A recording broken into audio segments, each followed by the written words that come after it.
우리 열왕기상 3장 부분입니다.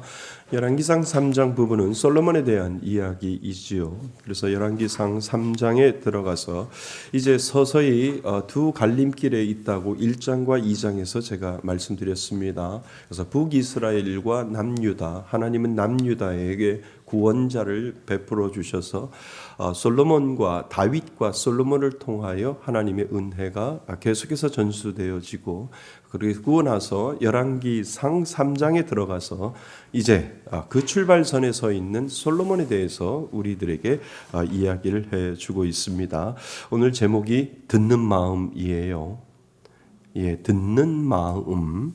듣는 마음이 어디 나오냐면 3장 9절에 보면 듣는 마음을 주옵소서, 종에게 주사, 듣는 마음을 종에게 주사라고 되어 있습니다. 3장의 가장 키포인트 중에 하나가 듣는 마음이에요. 물론 그 다음에 하나님 베풀어 주신 은혜도 중요하지만 우리가 하나님 앞에 구할 때 솔로몬이 구하는 것을 우리가 한번 생각해 보셔야 됩니다.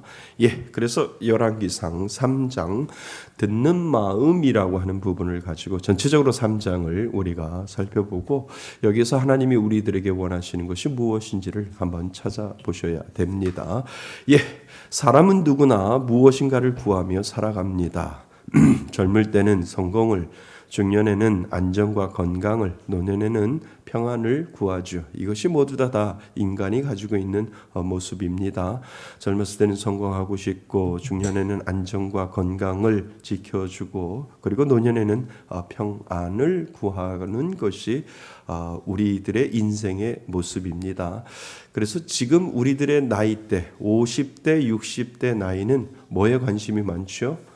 건강에 대해서 관심이 많잖아요. 그래서 모이면 뭐를 먹어야 돼, 무슨 건강 음식을 먹어야 돼, 어떤 운동을 해야 돼. 늘 50대, 60대의 큰 화제는 8대 2 정도의 큰 화제는 건강이에요. 그리고 음식이에요. 그리고 운동이지요. 그러다 좀 지나면 어떻게 해요? 아프지 않고 평안하게 있다가 하나님 앞에 가는 것이 내 꿈이야 라고 해서 우리의 노년의 모습이죠.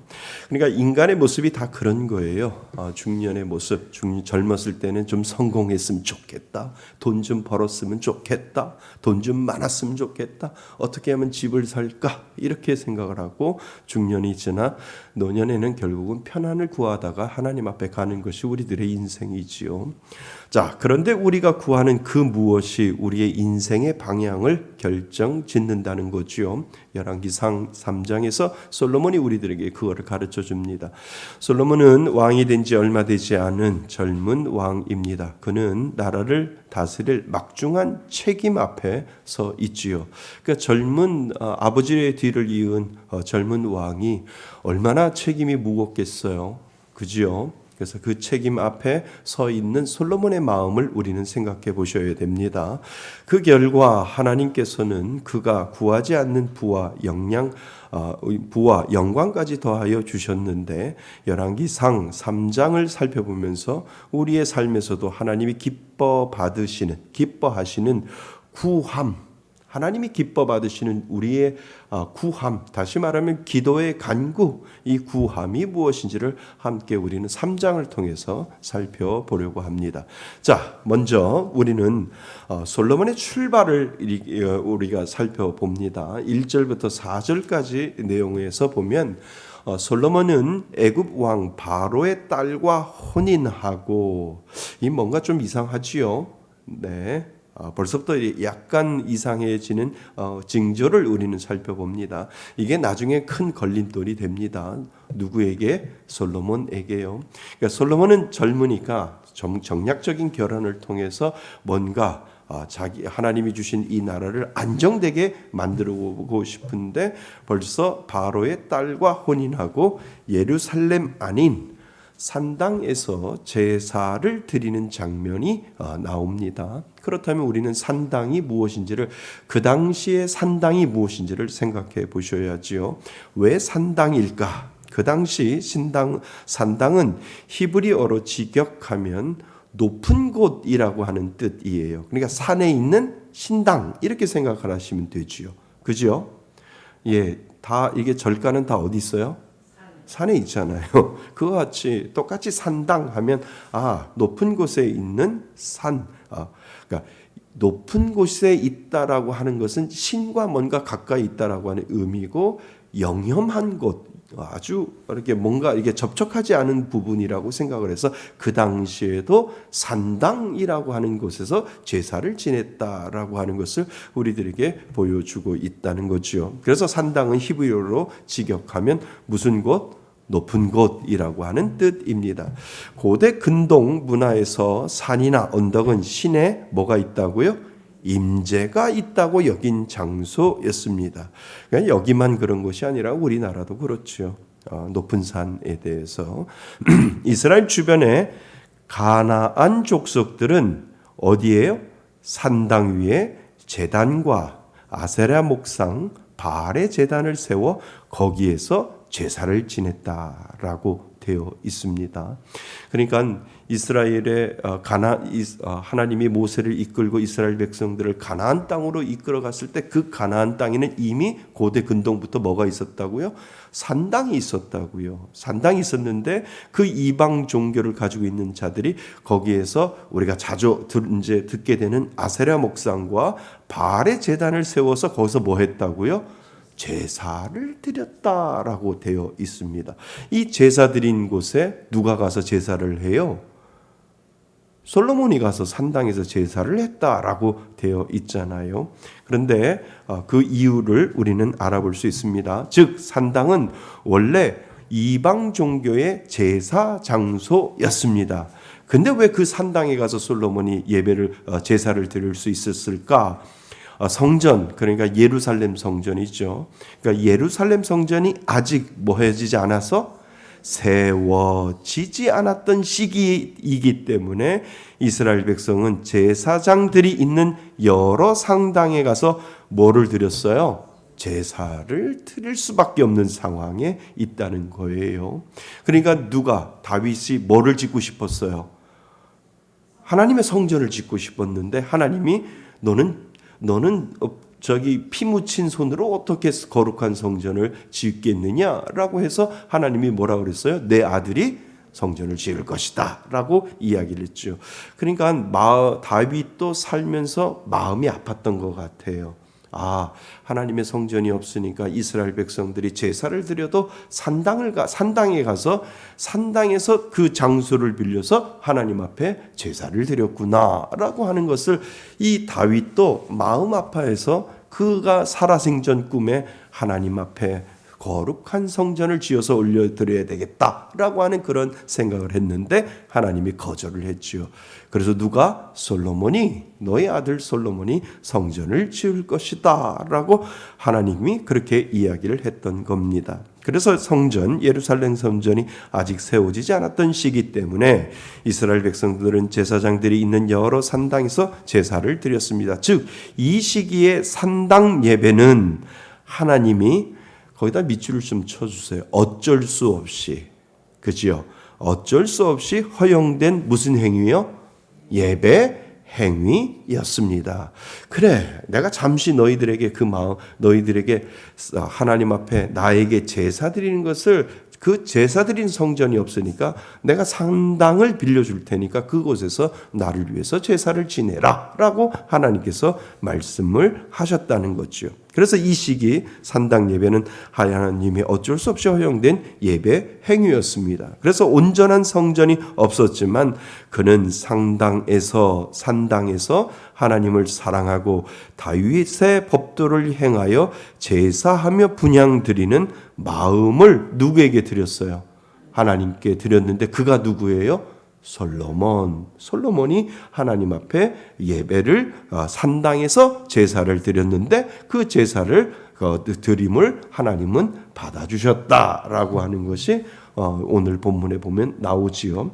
그래서 2절에 보세요. 3장 2절에 보면 그때까지 여호와의 이름을 위하여 성전을 아직 건축하지 아니하였으므로 백성들이 어디에서? 산당에서 제사하며 그렇지만 그곳에서 제사를 했지만 솔로몬의 마음은 변했어요? 변했지 않았어요? 처음에는 솔로몬이 여호와를 뭐하고?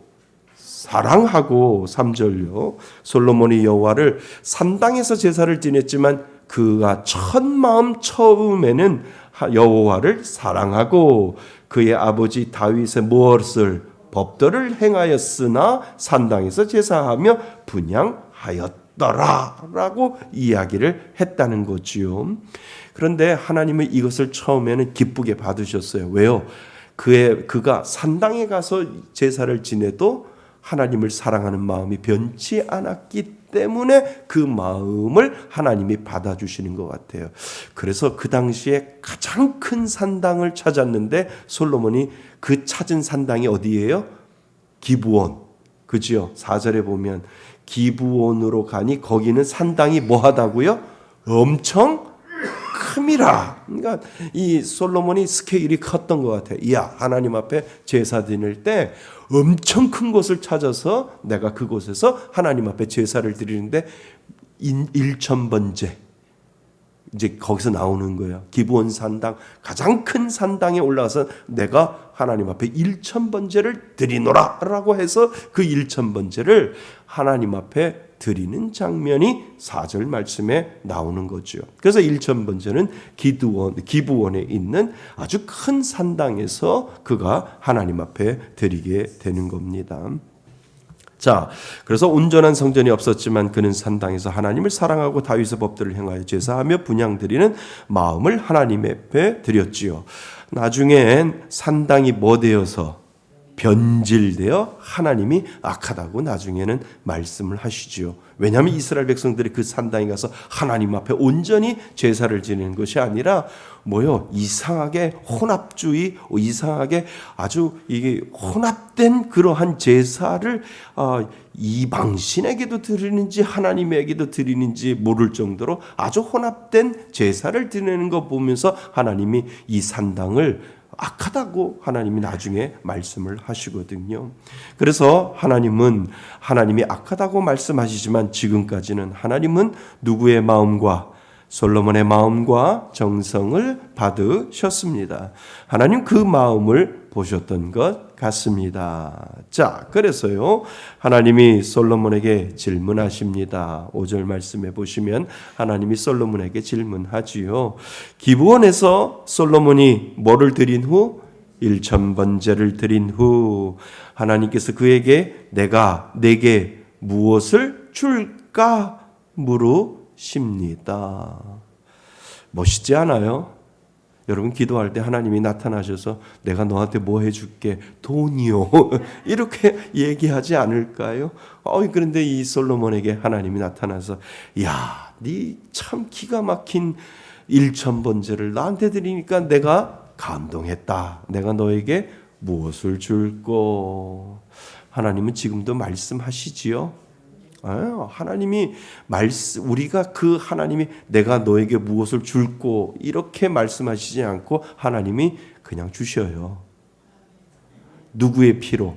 예수의 피로 우리가 이미 받았기 때문에 하나님께서 내가 너에게 무엇을 줄 거라고 물어보지 아니하고 너 이거 필요할 거야. 내가 채워줄게. 내가 해줄게. 내가 들어줄게. 누구의 피로? 예수 그리스도의 피로 하나님은 내 구할 것, 내 필요한 공급한 것들을 채워주시는 하나님. 그러니까 우리는 솔로몬보다 나으면 더 낫지 못 나죠? 않았단 말이에요. 예수 그리스도가 이 땅에 오셔서 우리에게 그 모든 역할을 해주셨기 때문에 내가 하나님 앞에 뭐를 달라고 하나님 앞에 고백하기 이전에 그분은 나의 필요를 아시고, 아멘. 다시요. 그분은 나의 필요를 이미 아시고, 그리고 내가 하나님 앞에 구하기 전에 이미 그분은 나에게 모든 필요한 것들을 채워주시는 하나님. 그 하나님이 바로 저와 여러분들의 하나님이시다라고 하는 거예요. 솔로몬은 너무 멋있지 않나? 하나님이 나타나서 내가 네게 무엇을 해줄꼬 이렇게 이야기하는데 나는 뭔가 아니에요. 우리는 솔로몬보다 더 하나님 앞에 하나님이 우리의 필요를 채워주시는 하나님, 그 하나님이 우리 하나님이시라는 거예요. 내가 하나님이 와서 내가 내게 무엇을 해줄까라고 하시기 전에 이미 하나님은 나의 필요를 가지고 오시고 나의 필요를 채워주시는 오늘의 나의 하나님, 그 하나님이 저와 여러분들의 하나님이신 줄 믿습니다. 그래서 부러워할 필요 없어요. 내가 네게 무엇을 줄까 물으시는 하나님. 솔로몬에게만 그런 것이 아니라 이미 우리들에게도 주시는 하나님의 은혜가 있습니다. 이 질문은 단순한 시험이 아니라 마음의 중심을 드러내는 기회이지요. 하나님은 솔로몬이 무엇을 진정으로 가치 있게 여기는지를 보고자 했다라고 하는 의미가 그곳에 있습니다. 자, 다음 페이지. 그때 솔로몬의 기도를 우리는 주목해 보셔야 합니다. 솔로몬이 과연 하나님 앞에 무엇을 구하였는지를 우리는 주목해 보셔야 되지요. 솔로몬은 먼저 감사로 고백하지요. 뭐라고 되어 있냐면 6절 말씀에 보면 주의 종 내 아버지 다윗이 성실과 공의와 정직한 마음으로 주와 함께 주 앞에서 행함으로 라고 먼저 하나님 앞에 공손하게 감사함으로 나가는 이 솔로몬을 우리는 보게 되지요. 그리고 그는 이렇게 이야기합니다. 그 자신을 작은 아이라 출입할 줄도 알지 못합니다. 하나님, 저는 부족하고 저는 연약합니다 라고 자신을 낮추며 하나님 앞에 구하고 있는 솔로몬의 모습을 우리는 보게 되지요. 그러니까 이제 왕으로 출발하는 젊은 왕이 하나님 앞에 겸손하게 나가는 솔로몬의 모습, 그리고 하나님을 사랑하여 1000번제를 드리고 하나님 앞에 온전히 서 나가려고 하는 이 솔로몬이 나중에는 변질된다는 말이에요. 그러니까 첫 마음이 끝까지 가는 거 흔치 않아요. 맞지요? 예, 맞죠? 그래서 그 마음을 우리는 늘 생각해 보셔야 됩니다. 그래서 하나님께 구하고 있습니다. 그 구하는 것이 무엇일까? 하나님께 뭐를 달라고 기도해요? 예? 지혜라고 그랬나요? 안 했어요. 지혜란 말 안 했어요.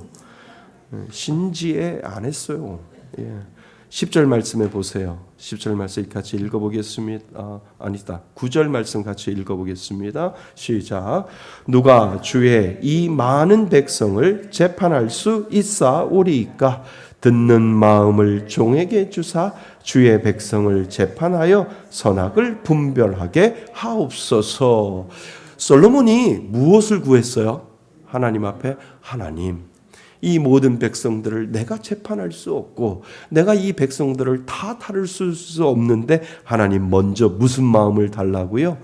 잘 들을 수 있는 듣는 마음을 하나님 주옵소서라고 그가 하나님 앞에 구하는 장면이 9절 말씀에 나옵니다. 예, 그래서 그는 듣는 마음이 바로 지혜롭고 총명한 마음임을 우리들에게 가르쳐 주고 있다는 거예요. 자, 하나님 앞에 듣는 마음을 달라 그러니까 하나님이 주신 게 지혜라는 거예요. 그 지혜 속에는 뭐가 들어있냐면 지혜롭고 총명한 마음이 그 가운데 있다라고 하는 거예요. 그래서 솔로몬이 받은 것은 지혜다라고 하는 거예요.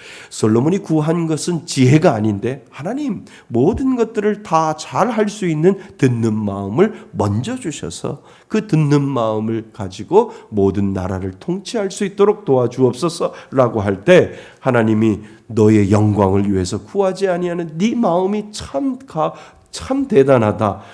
건강도 장수도 구하지 아니하고 복도 구하지 아니하고 명예도 구하지 아니하는 너의 마음을 내가 기쁘게 여기노라라고 말씀하시면서 12절에 말씀하셨다는 거예요. 12절 같이 읽어보겠습니다. 시작. 내가 내 말대로 하여 내게 지혜롭고 총명한 마음을 주노니 내 마음에도 너와 같은 자가 없었거니와 내 뒤에도 너와 같은 자가 일어남이 없으리라. 아멘. 자, 그래서 지혜롭고 총명한 마음, 러브 쇼메아라고 하는 이 히브리어 단어인데요. 이렇게 되어 있다는 거예요. 그래서 듣는 마음이란 단순히 똑똑함이 아니라 하나님의 뜻을 뭐하고 듣고 또 사람의 무엇을 사정을 헤아릴 줄 아는 마음을 의미하지요. 그래서 하나님과 사람의 말을 분별하여 듣는 마음을 하나님께서 주셨다라고 하는 거예요. 그래서 그 예로 뭐예요? 아이를 반으로 자르라라고 얘기를 하잖아요. 그것이 뭐예요? 두 엄마의 이야기를 잘 들어보니까 하나님이 뭐예요? 분별할 수 있는 지혜와 분별할 수 있는 마음을 하나님이 솔로몬에게 주셔서 아이를 뭐 하라고요? 둘로 나누라라고 이야기했잖아요. 그럼 포기할 사람 누구예요? 진짜 엄마. 이건 솔로몬의 지혜 중에 대단한 지혜이잖아요. 예, 그것처럼 솔로몬이 듣는 마음을 달라고 했을 때 그에게 하나님은 지혜롭고 청명한 마음을 주시는 하나님의 모습을 우리는 보게 된다는 거죠. 그래서 솔로몬은 그것을 구한 것이죠. 진짜 지혜는 많이 아는 것이 아니라 하나님께 귀 기울이는 능력이 있다라고 하는 것을 우리들에게 가르쳐 줍니다. 그래서 하나님은 성도에게 듣는 마음을 주셨다는 것을 꼭 기억하실 수 있기를 바랍니다.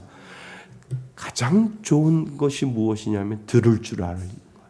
들을 줄 알면 하나님이 지혜 주신다는 거예요. 그거 경험해 보셨어요? 저는 많은 분하고 상담하잖아요. 상담하면 자꾸 잘 들어보려고 해요. 왜냐하면 답변을 줘야 되잖아요. 그렇지 않아요? 그죠? 답변을 드려야 되잖아요. 그러면 잘 들으면서 무슨 생각하냐면 하나님 지혜 주세요. 하나님 잘 답변할 수 있는 지혜 주세요. 근데 잘 들어보면 하나님이 답을 주시거든요. 지혜롭게 답할 수 있는 그 답을 주시는데 어떨 때는 저도 깜짝 놀라요. 아니 어떻게 내 입에서 이런 말이 나오지? 라고 할 때가 있다는 거지요. 저만 그래요? 여러분들도 그랬을 거예요. 누군가 신앙 상담을 하고 신앙 이야기를 하다가 힘들어하는 성도님들, 힘들어하는 집사님들 이렇게 보면서 무슨 대답을 할까 할 때 하나님 지혜 주세요. 귀한 답변, 귀한 은혜 주세요라고 할 때 내가 생각하지도 않았던 말이 나올 때가 있거든요. 그때는 뭐요? 깜짝 놀라요. 어떻게 내가 이런 이야기를 하지? 라고 할 때가 분명히 한두 번이 아니었을 거예요. 3번이었을 거예요. 분명히 그 마음을 내가 만든 것이 아니라 하나님이 주시는 그 지혜의 마음이 있어서 참 이 귀한 답변을 내가 했구나 할 때 이거는 내가 만든 것이 아니라 누가 주셨다고요? 하나님이 주셨다라고 하는 것을 우리는 고백하게 되지요. 그래서 하나님은 성도들에게 듣는 마음을 주셨다는 것을 꼭 기억해야 합니다. 자, 하나님은 어떤 응답을 하셨을까? 그것이 이제 10절에서 14절까지 나오죠. 하나님은 솔로몬의 구함을 기뻐하셨습니다. 그가 자기의 유익이 아닌 백성을 위한 마음으로 구했기 때문입니다. 맞지요? 그래서 솔로몬은 듣는 마음을 구했고 하나님은 그것을 지혜로 주셨습니다. 아멘. 예, 여기다 밑줄을 치세요. 솔로몬은 듣는 마음을 구했고 그리고 하나님은 그것을 뭐로 주셨다고요? 지혜로 주셨습니다. 듣는 마음은 하나님께 귀 기울이는 태도라면 하나님은 그것을 통해 분별과 판단의 능력인 지혜를 주신 겁니다. 그러니까 지혜는 지혜인데 어떤 지혜요? 분별할 수 있는 지혜. 그 다음에 무슨 지혜? 판단할 수 있는 지혜. 그러니까 분별과 판단에다가 동그라미를 치셔야 돼요. 그러니까 그냥 지혜가 아니라 정말 하나님이 주시는 그 말에 대해서 분별할 수 있는 지혜, 그 다음에 무슨 지혜? 판단할 수 있는 지혜를 분명히 주신다라고 하는 거예요. 분별과 판단이 있으면 이게 마귀 소리인지 귀신 소리인지 안단 말이에요. 무슨 말인지 아세요? 분별과 판단의 지혜를 주시면 이게 잡소리인지 하나님의 소리인지 깨닫게 된다는 거예요. 아, 하나님이 주시는 이 지혜는 분별의 지혜를 주셨고 판단의 지혜를 주셨는데 하나님이 나의 삶의 중심이 되어서 이것이 내가 귀신이 나한테 이야기하는지 그리고 잡소리가 나한테 이야기하는지 분별할 수 있는 이 지혜, 판단할 수 있는 지혜를 하나님이 믿는 자에게 주신다라고 하는 거예요. 아멘.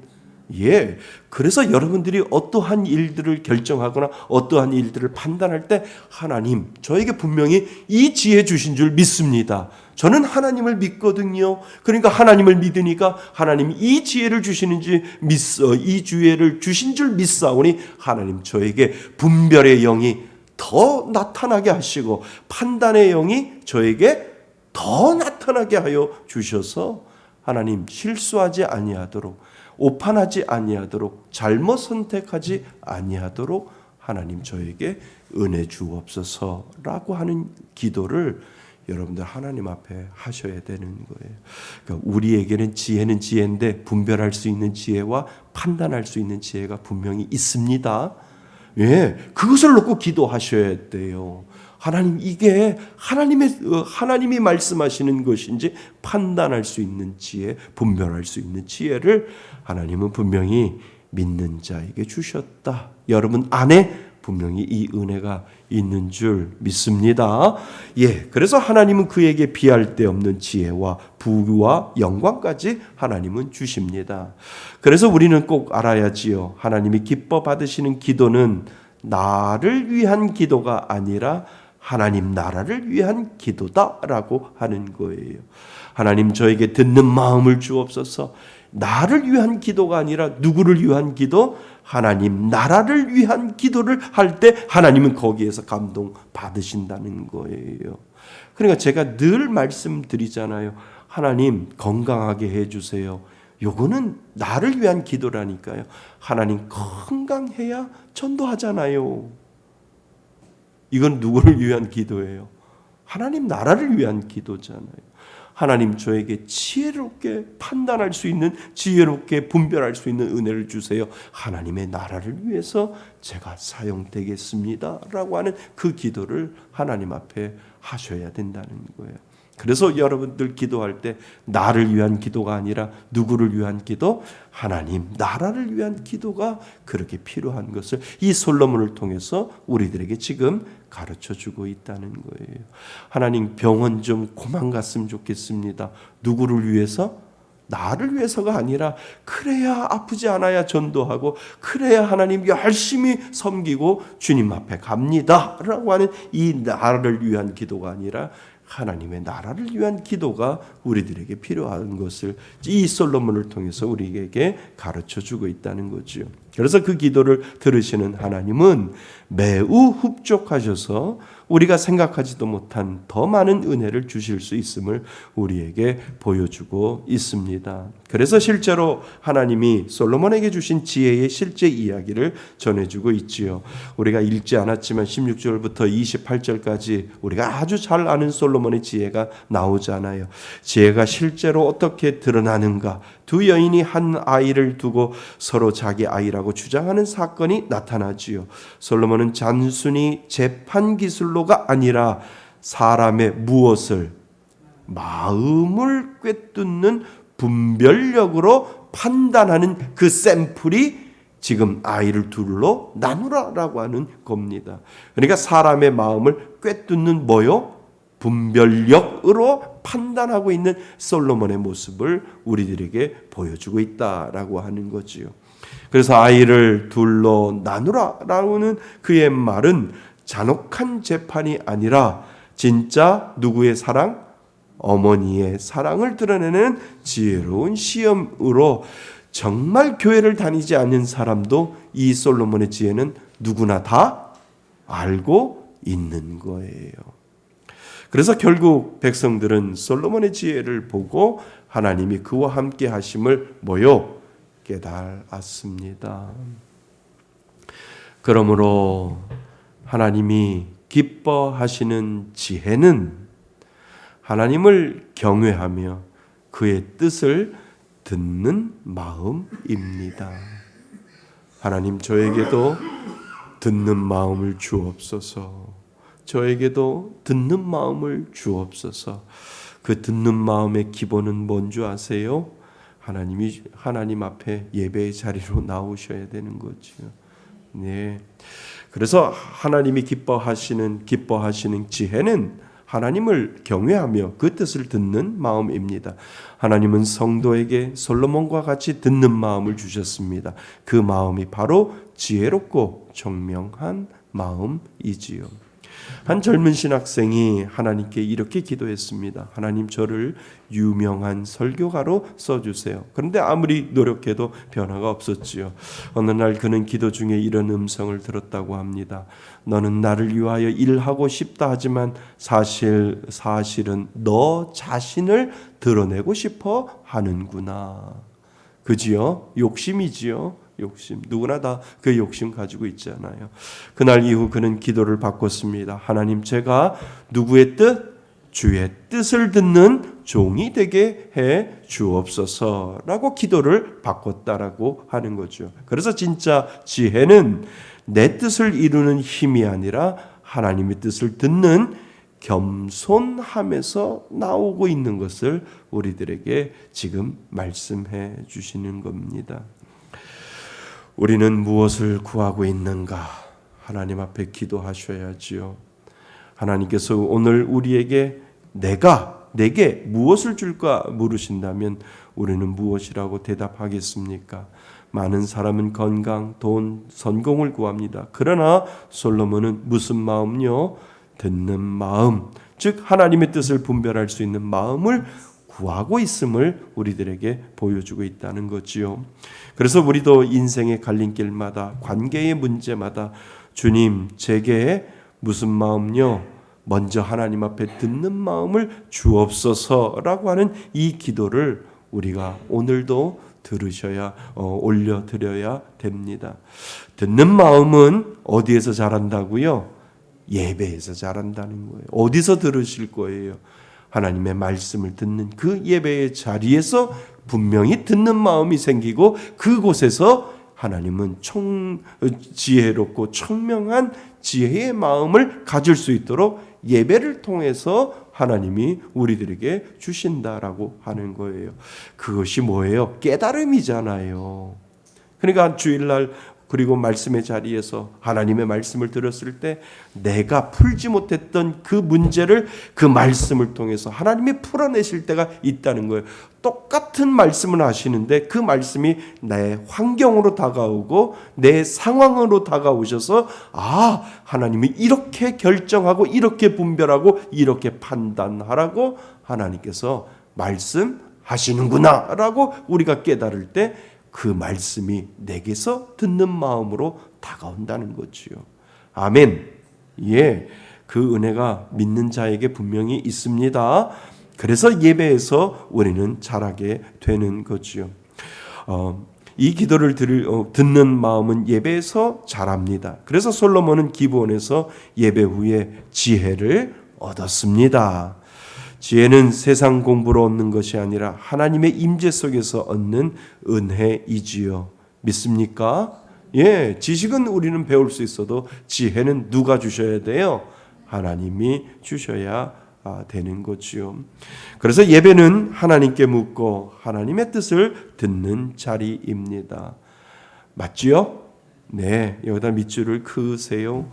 예배는 하나님께 묻고 하나님의 뜻을 듣는 자리입니다. 그래서 먼저 우리가 예배를 소홀히 할 때 지혜를 잃어버리는 거예요. 왜요? 갈 바를 잃어버리는 거예요. 하나님의 지혜는 무엇을 통해서?